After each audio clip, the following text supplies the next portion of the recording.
Hello everyone, welcome to Toyeen Talks. Báwo ló ṣe ń lọ lọ́dọ̀ yín?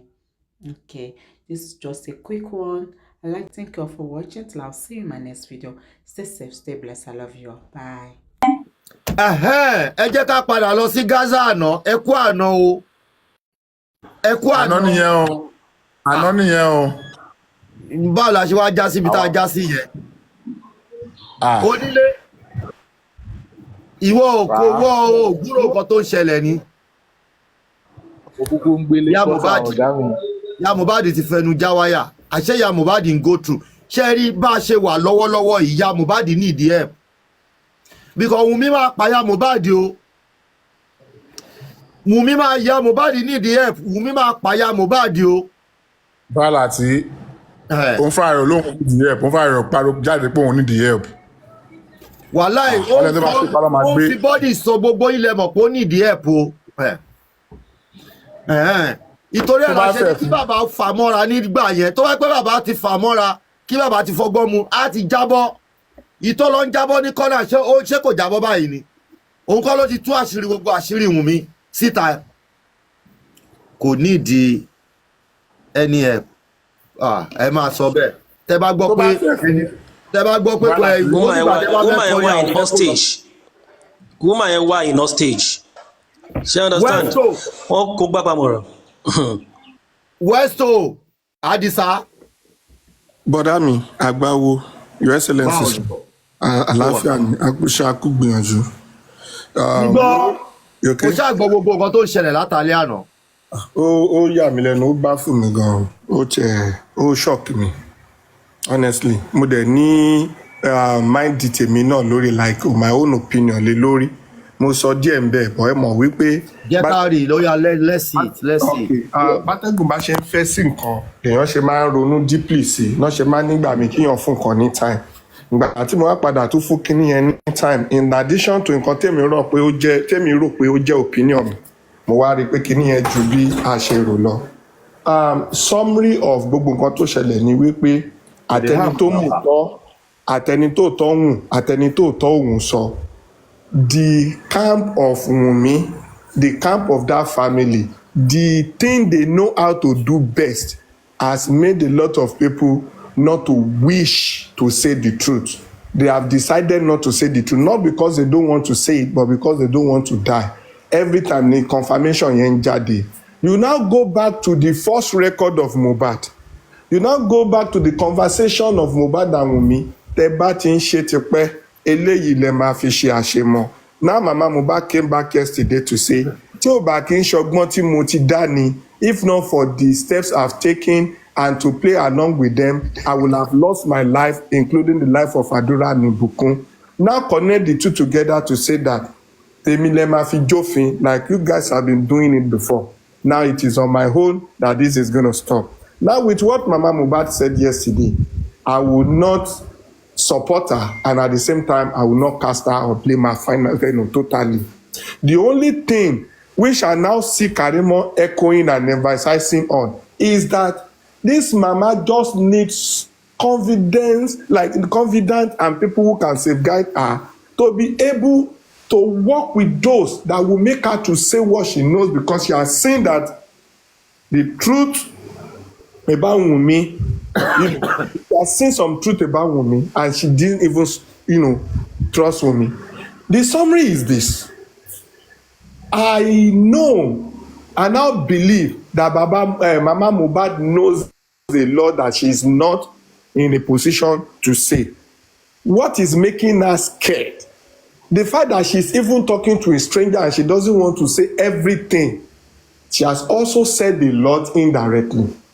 And she was so blunt and she was not missing her way. She was saying it with her pace, making herself happy as she's able to talk to someone. Now, that camp is a camp that needs to be investigated thoroughly. And those people who are bent in supporting Wunmi, that doesn't want to even look back, tí wọ́n sọ wípé tí Wunmi gan bá guilty àwọn ò care, then all of them needs to be checked. If they have a family, tó bá jóbìnrin ni wọ́n kọ́kọ́ wọ́n wà careful, tó bá jọkùnrin ni wọ́n kíyàwó wọ́n wà careful, and that is the summary. Everything that happened yesterday is an eye opener that Definitely Iya Mohbad knows a lot. Definitely Adura would have loved to speak. Iya Mohbad said, ó dàbí pé àwọn people ìta ń sọ yìí ṣá. It's a very, very powerful thing. And Karimo said something pé Iya Mohbad sọ not once, not twice nígbà táwọn jọ wà wípé Wùnmí tó bá dà mí, Mohbad nìkan tọkọ tó máa nílé ayé ẹ̀. And Karimo said because of the love of family, that blood love, she confronted the woman to say, kí ló dé? But others did not talk because they know what happened. She was the only one that didn't even know deeply until now that she realizes herself that she is now saying, wow, òun ti ṣi ọlọ́màjà ṣìjàjà, like òun ti ń ja wrong ìjà. Now I'm not even saying this because I want to love some people, I want some people to love some people, but because sometimes tí èèyàn ò bá ní sùúrù fọ́rọ̀, èèyàn máa gbé ọ̀rọ̀ lóra wọn. Some of these things may not go to court, they may not be tenable, but it is exposing something and it is leading us to somewhere that we need to begin to look at. Now what we need to do is this. For the last time, is Mama Mohbad ready to have a security and ready to come and say what she knows? Because it's obvious from what she said in the voice note that she knows a lot. If the fear of not losing her life, if the fear of not losing Adura, the fear of not losing Blessing is what is happening to her, then she should come out to say, I know what I want to say, I know what happened, I have a lot to expose, but please, I don't want to die. If that is it, let her come out to tell us, I will guide her. But tó bá lọ kó sáàrin wọn pẹ̀lú nǹkan tó ń sọ, that ṣé ẹ mọ nǹkan tí mò ń ṣe ṣá, ṣé ẹ mọ, mama yẹn to me kò gọ̀, ẹ̀rù ń bà, but the fear of taking that decision is what is happening to her. Some people are like that. They know a lot, but they just have to play along for their safety. Now, tó bá jẹ́ wípé ńgbà tó fẹ́ bá bàbá Mohbad ṣe, tó bá pé intention ẹ̀ ní pé bóyá ó máa rí security and safety látọ̀dọ̀ bàbá Mohbad, not in terms of reunion, but in terms of pé bàbá ẹ jẹ́ ká jọ fèsì Wùnmí. Tó bá jẹ́ pé ńgbà yẹn ni ìyá yẹn ti dúró tán ni, I don't think this will happen until the second or third day. Tọ́tún náà lọ parí ìjà fún wọn. Who are the people behind the parí ìjà? King White, Ìyábọ̀ Òjó, pẹ̀lú Tana Tretupe. These people just brought this woman to say, Ìyá ẹ má, maybe because it's not the word. Whiskey, can you mute? Be there. Okay, maybe that is not the way they said it, but I think what they are trying to say or acting directly is to say, ẹ má lọ fọ́kọ̀ o, ẹ má lọ tẹ́sí o, ẹ jẹ́ àparí ìjà ìfún yín, kí ló ṣẹlẹ̀, kí lẹ fẹ́ ìyà. They just use that woman to divide that family, making the woman to aid and abet, suspects and, criminals, witnesses that will lead us to justice. By doing so, wọ́n fi ìyá yẹn, wọ́n fi truncate investigation process. Wọ́n fi ìyá yẹn, wọ́n fi truncate fact-finding process. Wọ́n fi ìyá yẹn, wọ́n fi cover àwọn tó máa wá sọ pé bọ́rọ̀ ṣe jẹ́ bó ṣe lọ rí. Wọ́n fi ìyá yẹn fi block facts. Wọ́n dẹ̀ fi ìyá yẹn, wọ́n fi favour Wunmi indirectly. If not, all that is happening, if Wunmi is looking for justice, why is Wunmi always scared whenever the issue of that mother support? When the issue of the mother trying to gain her independent support, they just want to punish that woman. They gave the woman a phone that is not an internet phone. They continue to cite the woman house to go and pick Mohbad phone that was with the woman. They later kicked the woman to the level that woman turned to a street hawker. Ó tún lọ ń gbàgbàrù lọ́jà. They turned to the woman to a woman that will be depending on them so that this woman will not have her freedom. They even went to the extent that, ṣé àmọ́ pé woman yẹn sọ wípé tí Liam Mohbad kì í ṣe ọmọ Mohbad, òun á pa wọ́n tìrantìran. You know the woman said it, that if that son is not Mohbad's son, that's Liam, is not Mohbad's son, she's going to kill DNA test. That is the reason why Wunmi don't want to do the DNA test. Now, rather than Wunmi now saying, Mama, I don't even want your loyalty because of any material things or something, but I want your loyalty because I have a child for your son. Here is my proof. If you stand by me, stand by you, Bawuteni. I think Iya, Baba, all of them just need to be looking for justice. But why is Wunmi own different? Why is Wunmi just thinking that all she needs is to protect herself, to save herself, and not tell us what killed the husband? The interviewer said, why not go to Wunmi to confront Wunmi that the boy that you left with her alive, without anything, without any problem, no sickness, no downtime, no whatever, only for you to come back the next day to hear the death of the boy? Why can't you go and pieces this girl called Wunmi? Even if you are not going to kill her, why not shake her and drag her to say, what killed my child, what killed my son? Yeah, Mohbad said, I should do that and die and lose Adura and blessing. Do you know what I've been doing that has been making my life to making me to still be alive? Do you know the step I've gone that is making Adura and blessing to still be alive? So I should do that and lose them. The woman is saying that if not for the steps she has taken, she would have lost the two, maybe herself, that you don't even know about these people you are talking about. You don't know this family. Now, this now brought me back to the case of how myself, Arifa, Veron, and others have been, looking for like the way they've just been coming for us rather than going for those that came Mohbad. It now brought me to the case of Yomi Fabiyi to now begin to say, come, should we say Yomi Fabiyi is even lying because of the sensitivity of this matter?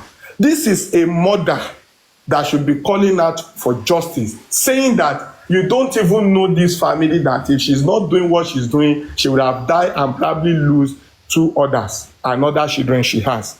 Now, what exactly is hidden in this matter? Why is it so difficult? What is now the big deal in this case? Like, why can't we just unravel this matter? Immediately that voice note was in play yesterday, it has not even ended before they started threatening the person that recorded. I don't even know if the person is safe. I know she will be safe. If not, we would have had, probably if anything bad has happened, we would have heard about it. But now that we are not hearing, let me agree that, or let me just believe that the person is safe. But look at the way the whole thing is going. Look at what is happening. Brother Lati, I am still trying to think. But with the little I've just been able to, balance within my head, I can see deeply that there is a lot that they are hiding. There are a lot of things that they were trying to put under the carpet. They want to sweep it under the carpet. They don't even want us to know.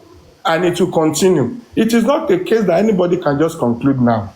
It is not a case that any submission can be, full stop can be put in any submission. It's better we put comma, because where we put comma, we'll still continue to add and add and add, and it's going to be long. They are ready. They are just ready to deal with anybody that is going extra mile on this case. And reason why I think and I believe that Yomi Fabiyi have decided to save his head and to run for his life. Only my Jamasala can conjure. And myself, I also did the same thing when I noticed that it is more than what they are thinking and more than what they said they want me for. It's so sad. And I want to say that for now, Baba Mohbad also needs to be careful. He needs to save himself, protect himself so much. And, it doesn't keep Baba Mohbad lose guard, because this thing, they are saying that every step they take lapses in one, and people are getting to, they are getting their expo. They are getting their expo.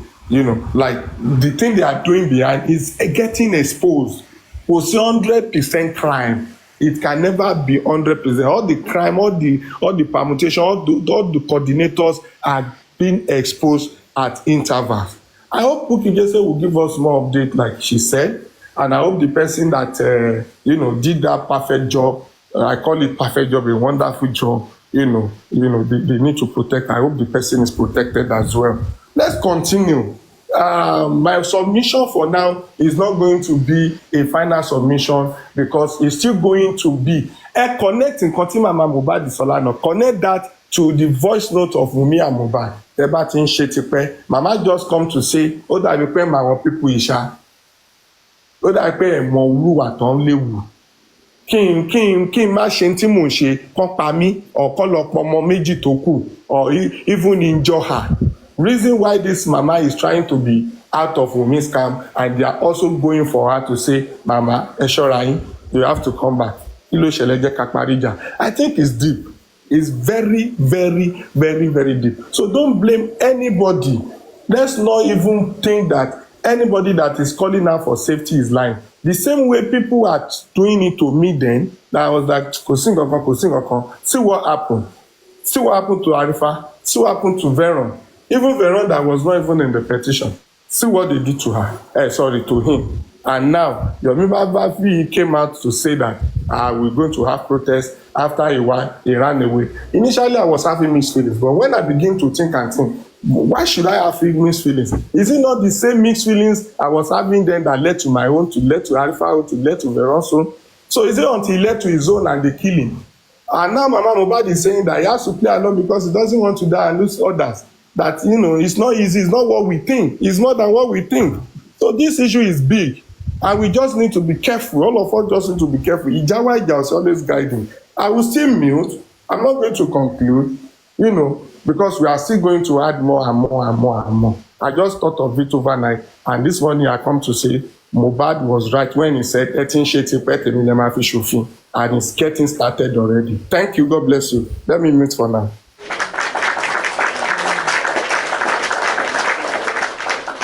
Let's power tap, everybody. Let's power tap. Power tap and follow the host, please. Power tap and follow the host.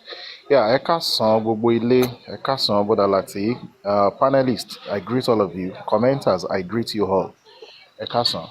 I want to link what Iya Mohbad said yesterday to the safety aspect of people advocating for justice and people fighting for justice.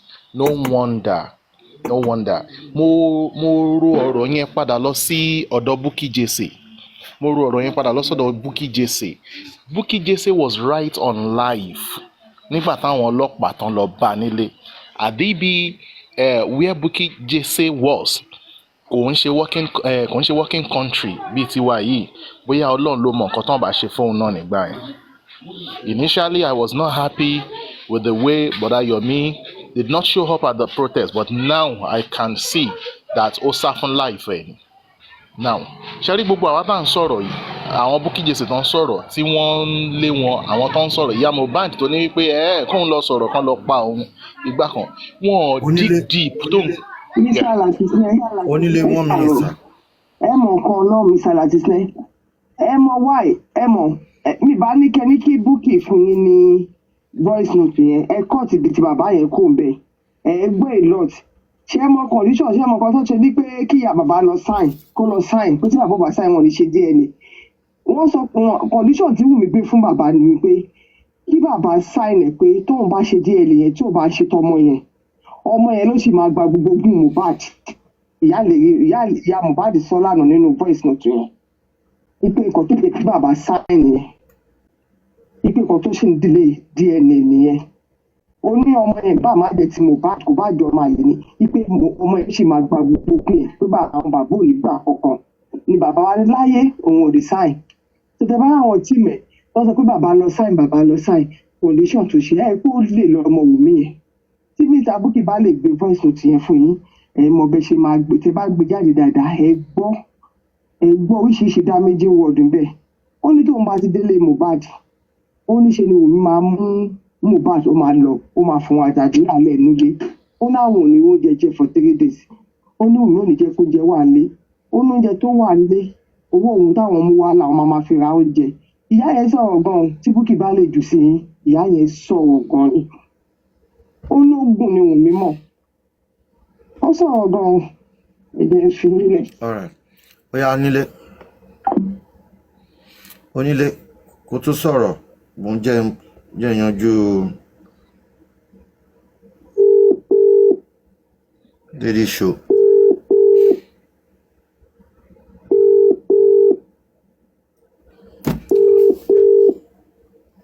Bóyá àwọn tó fẹ́ fún wa ní information mo ṣe máa fẹ́ gbé kọ́ọ̀lù yìí.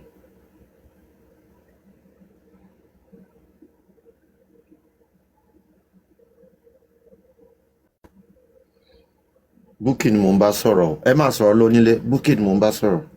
Well, Onile, maybe before you unmute, let me just add this. Yes, what that woman said is true because I was like, she was like, they want Liam to be adopted, even if Liam is not Mohbad's son.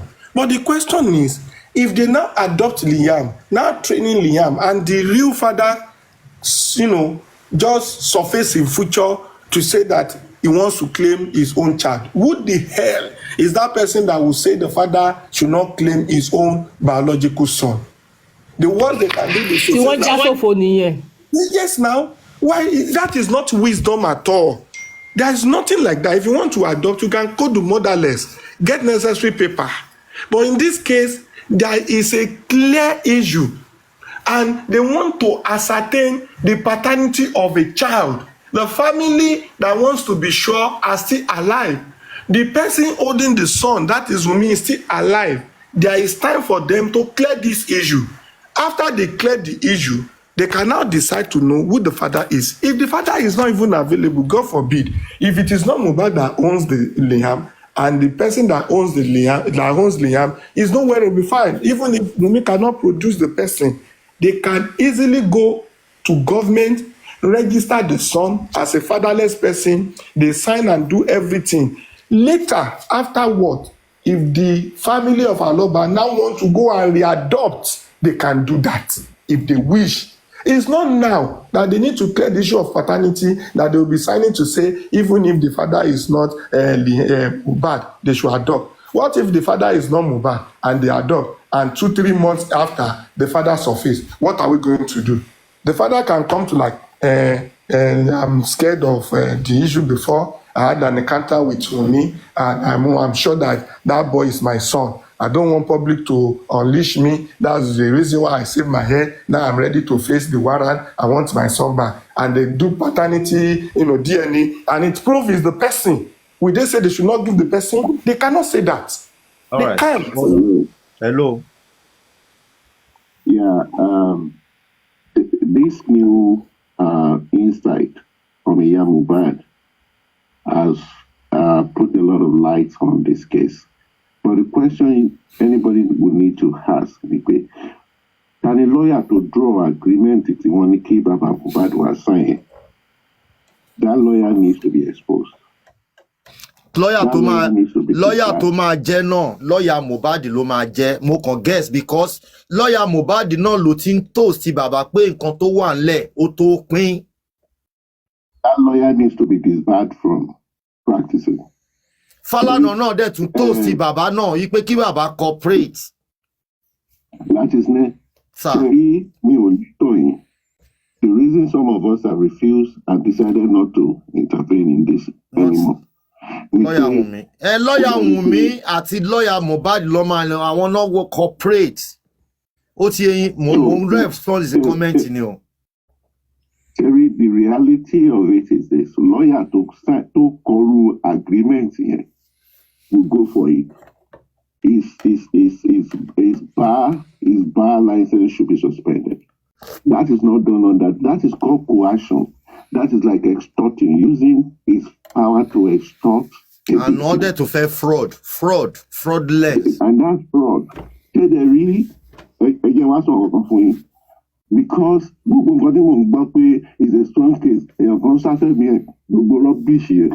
Say Nigeria get jungle. Say the reality is torí pé o ti fa wọn síta gbangba di gbogbo kíní ìfẹ́ ṣẹlẹ̀. Ẹ má gbàgbé ńgbà tí mo sọ pé ó yẹ kí kíní wá spearheaded by a constitutional lawyer. Ló yẹ kó máa gbé kíní kò ń ṣe bàbá Mohbad.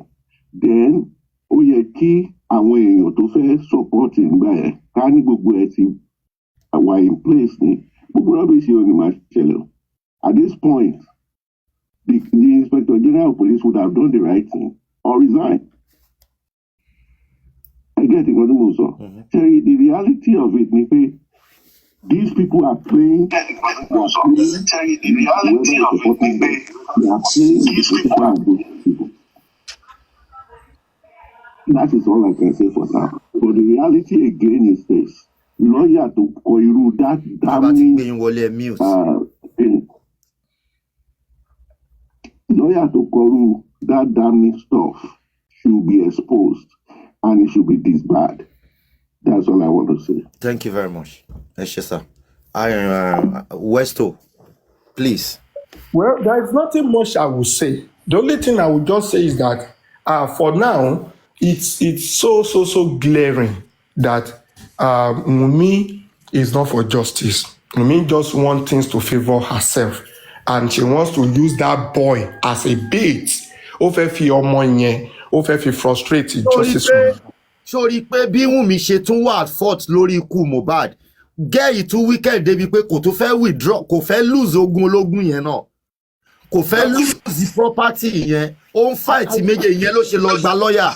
Bẹ́ẹ̀ni. If she's a good girl, let me say this, if she's a good girl, she will definitely hands off, do the DNA, and move on her life. It's not a do or die thing. That is if she doesn't have hand. But because she's acting, Tebaranti Boda Lati, I'm one of those people that always say that I am not sure that that boy is not Mohbad's son. A part of me is telling me, until Wunmi is, until DNA is proving it otherwise, so that boy, that little innocent boy, belongs to Mohbad. People will come to my life and attack me. Westo, what do you see? Even some people that call me offline to say, what do you think? I'm only immune.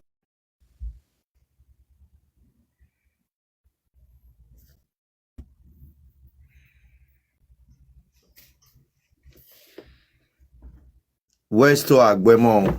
Am I audible? Yes. Eba Patap.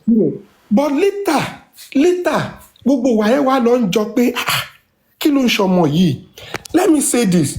Ordinary DNA confirming Liam as as a son of Mohbad will silence a lot of people, silence a lot of things, and the case will have another angle to approach it.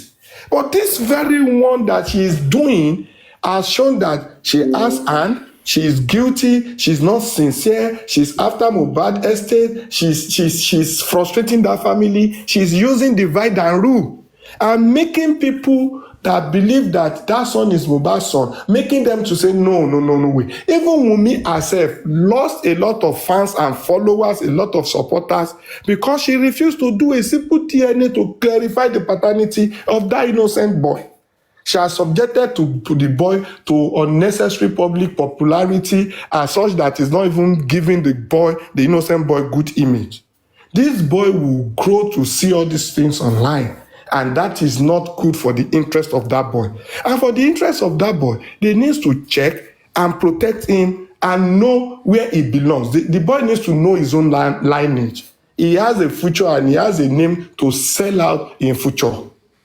You don't know what that boy can become. Protect his interest as early as possible. Let us face the case from another angle. Let us take paternity away. Paternity nye to ba jong lo bi fun. Let us know what is now this. In fact, it should be justice for Mohbad, justice for Liam, because we need to pity the interest of that boy too. We need to pity that. Voice note yẹn ti wọlé wá o, wọ́n ti gbede o. Àwọn mo tún ní. Bukky ti gbede o, ti dá sí mi pé kí n ṣe bó bá ṣe wọ̀n mi. Ẹ káàsán gbogbo ilé, ẹ káàsán o. Mọ́mí Láìtàn, ẹ ṣé àná mo dúpẹ́ Ọlọ́run á bá mi wà pẹ̀lú yín. Bọ̀dá láti ẹ pẹ̀lẹ́ o. Wọ́n ti já wọlé o. Thank you ma, ẹ ṣé àná ma. Àná ní bẹ́ẹ̀ di àbóni. Latisneh mi tẹ̀gbẹ́ lánàá ẹ̀ dábì lọ. A ṣe pátí rẹpẹtẹ. Ló ti tán gbà tán bá ti celebrate ọ̀run ti celebrate. This is what I want to say. Máa sọ ó ṣe bẹ́ẹ̀ de lánàá. Bẹ́ẹ̀. Mo ṣe lọ́dọ̀ Mọ́mí J. Lọ́dọ̀ Mọ́mí J mo ti ṣe. Àmọ́ ṣe bẹ́ẹ̀ di Ọlọ́run. Ẹ bá mi dúpẹ́ lọ́wọ́ àwọn Mọ́mí Láìtàn, Mọ́mí Happy birthday to you. Happy birthday to you. Ẹ ṣé. This is what I want to do. Bọ̀dá mi. Ẹ ṣé. Voice note ti tẹ nìyẹn. Okay, let me also greet God's protection. Owó ni gbogbo máa pẹ́ wọlé padà jọ. Happy birthday to you, God's protection. Thank you, Westo. Bọ̀dá láti ṣé ẹ mọ̀ kan tó ṣẹlẹ̀, ṣé ẹ mọ̀ kan tí mo rí nínú ọ̀rọ̀ yìí. Even àwọn tí ń Wunmi, even àwọn tó jẹ́ pé wọ́n ń ṣàìdí Wunmi, wọ́n nídìí láti máa sọ wípé Wùmí o pé ọmọ ọwọ́ ẹ̀ ò kì í ṣe ti Mohbad pé but wọ́n lè adopt ẹ̀. Ma. Ẹ jọ ṣe lè stream lórí Facebook. Kí ló ṣẹlẹ̀? Kò sí ìmú ẹ̀kẹ́ kan máa wo show lórí Facebook. Mo ti wà lórí torí náà ló jẹ́ wá sí Facebook, mo ti wà lórí Facebook. Alright, thank you. Ẹ kú iṣẹ́. Ẹ máa bọ̀ lórí Facebook. Protection ó ṣeun ìdájí o tó lọ sáré lọ bá sáré. Ẹ mọ̀ pé Facebook yẹn gan ẹ mọ̀ pé ó wà important láti pé kẹ́ Fọláṣadé tó jẹ́ kó yá sí wẹ́wẹ́. Ṣé mọ̀ pé TikTok tẹ́ bá ti stream ní TikTok ó parí nìyẹn tẹ́ bá ti wà live tẹ́ end live ó parí but ní Facebook ó máa wà ńbẹ̀. No, ó mọ̀ pé YouTube ni mo ti láti jọjọ́ YouTube ni mo ń lọ ìgbà tí wọ́n ti gbé page mi lọ ní orí Facebook so ní mo ṣe padà sí Facebook mo ń lọ sórí YouTube kò sí kí n má lọ YouTube gan pè mí gan ju Facebook gan lọ́nsìn. ẹnìkan sì bẹ̀ ló wà. All right. So mo ní more attention lórí Facebook lórí YouTube ju Facebook lọ mo ní traffic ní YouTube. Anyway, like I was saying, God protection, may your days be long in good health and wealth. Èmi náà celebrate ẹ wa. Anyway, èmi náà mo ṣe remembrance dáàdì mi lánàá. Àná ni wọ́n pé how many years tán kú náà. I just did the little prayer for him. Ó ṣe jọjọ tí wọ́n bí ọjọ́ tó bí God protection ni bàbá ẹ̀ kú. Èmi ò mọ nǹkan tó ṣẹlẹ̀ o. Ẹ gbọ́dọ̀ fi ní ayé lẹ̀ fún mi, bàbá ẹ̀ ti dàgbà, ṣé mi lẹ fẹ́ kí n padà lọ́jọ́ tó bí mi? Ó ní bàbá ẹ̀ gbọ́dọ̀ fi lé ayé lẹ̀ fóun. Àrímọ́ ti lọ sùn lánàá ìgbà táwa lọ́dọ̀ Fọláṣadé. Ẹ wá o, ìyá Ìbàdàn. Ẹ ṣé o, mo kí àti ìyá Ìbàdàn. Ẹ̀dọ́nà mo fẹ́ bá ìyá Ìbàdàn jà. Ìyá Ìbàdàn, sórí tí nǹkan bá ti ń jó ẹ lára máa rọra. Ṣó Ṣadé ò ní ìwọ ló bà ṣó yẹn jẹ́. Mo ti lọ sùn mọ́. Ṣé wọ́n ló wá ṣe ṣó ni? Ó dẹ̀ gbá ṣòwò ní ṣó lọ́wọ́ ò jẹ́ kó sọ̀rọ̀ àwa dẹ̀ ti dẹnúlẹ̀ a fẹ́ record. A fẹ́ gbọ́rọ̀ a fẹ́. Ó jẹ́ ká record ó dẹ̀ take over ṣó ní ṣó. Ìwọ kọ́ la fẹ́ gbọ́rọ̀ lẹ́nu ẹ̀ òun la fẹ́ gbọ́rọ̀ lẹ́nu ẹ̀ wà á dẹ̀ filẹ̀ tẹ́ bá bí ń pẹ́ ṣọ̀gàn ẹ̀ jẹ́ kó dáhùn ẹ̀yin lẹ́ ń bá dáhùn. Bẹ́ẹ̀ là ń kọ́ ìyá Ìbàdàn wo bẹ̀. Bẹ́ẹ̀ lèmi náà ó ká mi lára mo ní láti bọ́ sórí comment section mo ní ìyá Ìbàdàn lẹ́tà tọ́ọ̀kù ni mò ń táìpù. Adúrú tó yẹn ìyẹn náà ṣe ṣó tó tún fẹnu kó bá rẹ̀ ó ní àwọn ohun mi kò mọ̀ pé òun sọ̀rọ̀ live ó ń bọ́kọ ẹ̀ sọ̀rọ̀ ó ní àwọn ohun mi ń bẹ̀ òun ó dẹ̀ sọ lórí live ìyẹn ló fi já live. Bọ́lá láti òótọ́ lọ bẹ sista Fọláṣadé tó yẹ yín Wùmí lọ bẹ sista Fọláṣadé. Ṣó ti kí mi tẹ́lẹ̀ ni ṣó ti kí mi. Ẹ má bínú ẹ̀gbọ́n mi ẹ má bínú. How are you jàre how are you. God's protection ẹ kú ọdún àná ẹ̀mí aṣọ. You are welcome. Latisneh kí mi kó ewu ọmọ o. Kí lẹ tún bí. Kàrímọ́. Má. Mo bí Kàrímọ́ ẹ kú mi kó ewu ọmọ náà látànà láti sọ. Ọlọ́run á dá sí o. Àmín. Kò ní jábọ́ lẹ́yìn yín o. All of a sudden tẹ́rí sista Fọláṣadé tó ń sọ pé kìnnì kan ó lọ bẹ wúmà yẹn gan ni. Ó bẹ wúmà yẹn gan ṣóyè yín. Ta ló bẹ̀ gbé wa débẹ̀ dùn ta ló bẹ̀ Wùmí. Ló bẹ̀ sista Fọláṣadé Wùmí ló lọ bẹ̀rẹ̀ tó lẹ́sẹ̀ yín pé sista Fọláṣadé tread softly pẹ̀lú ẹ̀ ó bẹ̀ wọ́n. Bẹ́ẹ̀ jóná Kàrímọ́ láàrin èmi àti ẹjọ́ wo ni bíbẹ̀ yìí máa tó stop. Èmi ò mọ̀ ẹ bọ́dá láti ṣe mọ̀ pé fámìlì wọn ni èmi ò mọ̀. Ó yé mi torí nǹkan àṣírí tí wọn ò fẹ́ kó tó máa ó ti tú already wọ́n kàn tún ṣe damage control. Torí bọ́dá láti torí ẹ̀ lèmi ṣe sọ pé nígbà yẹn lèmi ṣe sọ pé kí bàbá àti ìyá máa sọ̀rọ̀ ẹ wo adúrú nǹkan tí màmá sọ fún total stranger tọkọ pàdé ládùúgbò. Ọ̀yà wọ́n ti kó fún wọn ti dá sí ẹjẹ́ káwa náà gbádùn voice note. Ẹjọ́ ẹtì olórí burúkú Ṣadé sílẹ̀ kẹjẹ ká gbọ́rọ̀ gidi. Àbí kò ní fẹ́ pa Ṣadé ni. Ṣé ti rẹ́dì? Nàìjíríà lèmi ti mọ̀ pé wọ́n á pa ẹ́ lọ́mọ wa máa bẹ̀ ẹ́. Èmi ò mọ̀ bí wọ́n ti rẹ́dì. Àti rẹ́dì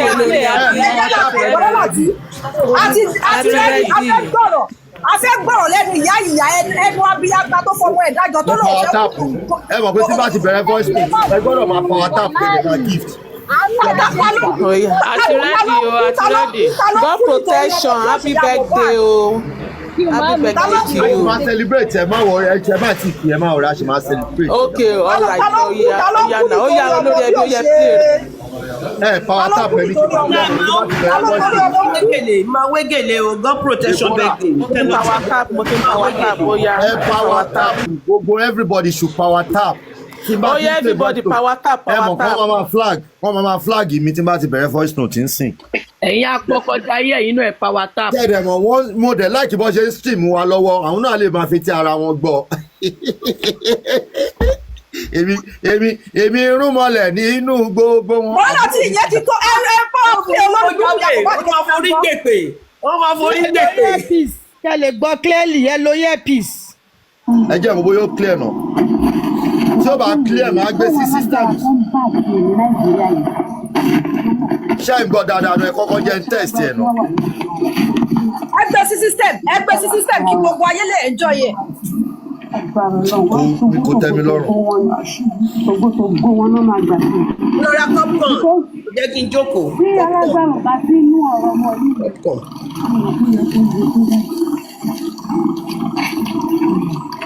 Kó yẹ kó le tó báyìí ní Nàìjíríà táwọn.